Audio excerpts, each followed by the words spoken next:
Hello guys, welcome back my YouTube channel Rajesh digital में आपનું हार्दिक स्वागत। दोस्तों, आज આપણે દર્શન કરવાના સુરતની પ્રખ્યાત લાલા બાપાની રામમઢી, એની બાજુમાં છે ઇસ્કોન મંદિર, ઇસ્કોન ટેમ્પલ કહેવાય।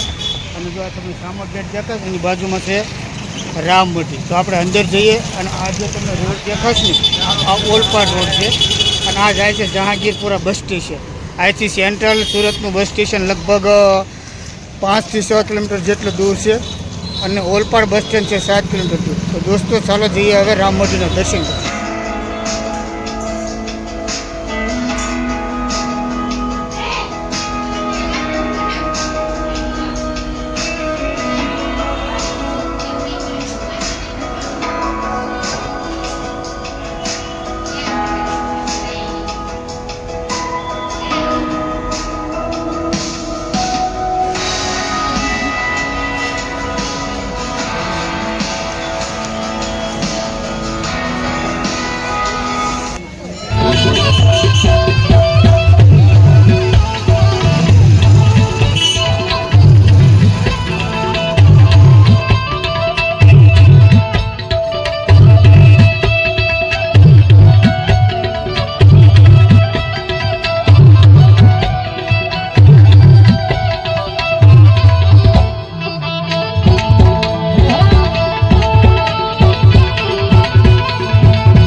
दोस्तों, रामादेव बापानी जे मंदिर से एनी बाजू में अखंड रामधून चाले छे। दोस्तों, सतत 24 कलाक तो आपणे त्यां जईए।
તો દોસ્તો તમે રામ મંદિરની અંદર પ્રવેશ કરો અને મિની ગિરનાર જોવા જાઓ ને ત્યારે ગૌ સેવાના લાભાર્થે એ 5 રૂપિયા ખાલી ટિકિટ લેવામાં આવે છે.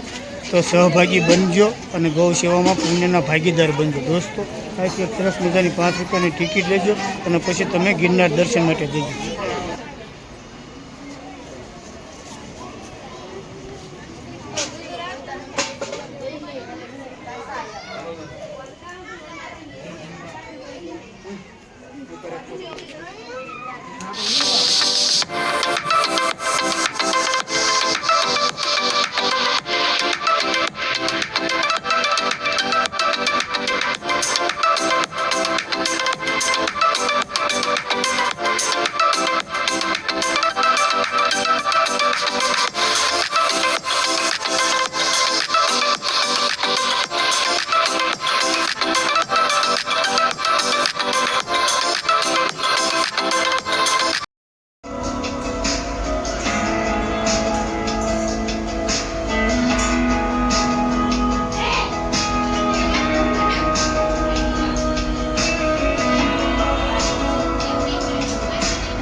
તો દોસ્તો આ લાલા બાપાની રામમઢી અત્યારના સંત શ્રી મૂળદાસ બાપુના તંત્ર નીચે ચાલી રહી છે. અને દોસ્તો આ લાલા બાપાની રામમઢી આ જહાંગીરપુરા વિસ્તારની અંદર છે અને લગભગ 45 વર્ષથી જે મૂળદાસ બાપુ જે સંત છે ને એ સંભાળી રહ્યા છે દોસ્તો.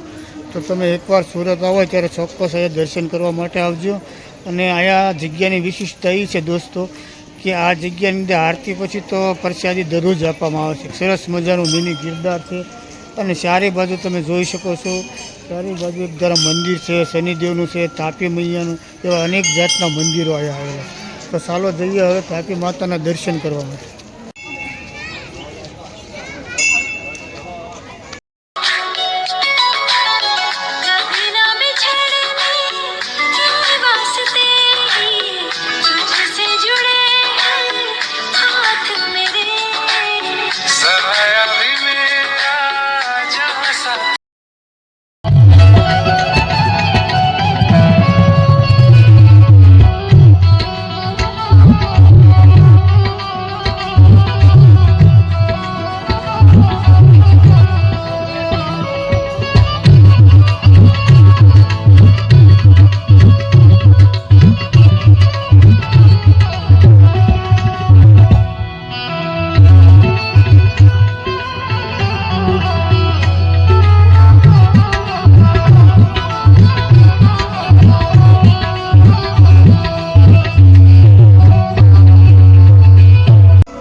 તો દોસ્તો આ તો રામમઢી સુરત જહાંગીરપુરા સ્થિત અને તાપી નદીના કિનારે વસેલું સરસ મજાનું જગ્યા છે આ. અને અત્યારે મૂળદાસ બાપુ સંત સંભાળી રહ્યા છે. આ જગ્યા ખૂબ જ વિશાળ જગ્યા છે દોસ્તો અને સરસ જગ્યા છે દોસ્તો. આ સામે જે કંઈ રામમઢી છે, આ બાજુમાં છે એ તાપી કિનારે તાપી મૈયા છે જ્યાં બોટિંગ સર્વિસ થાય છે દર્શકોને એન્જોય માટે દોસ્તો. તો આ હતો વિડીયો અને આ વિડીયો તમને જો ગમે તો લાઈક કરજો, શેર કરજો અને નવા હોય તો ચેનલને સબસ્ક્રાઈબ. તો મળીએ બીજા આવા જ ધાર્મિક બ્લોગ સાથે. ત્યાં સુધી રજા લઈએ. વિડીયો પૂરો જોવા બદલ આપને ખૂબ ખૂબ આભાર. આવજો. સીતારામ, જય માતાજી, હર હર મહાદેવ.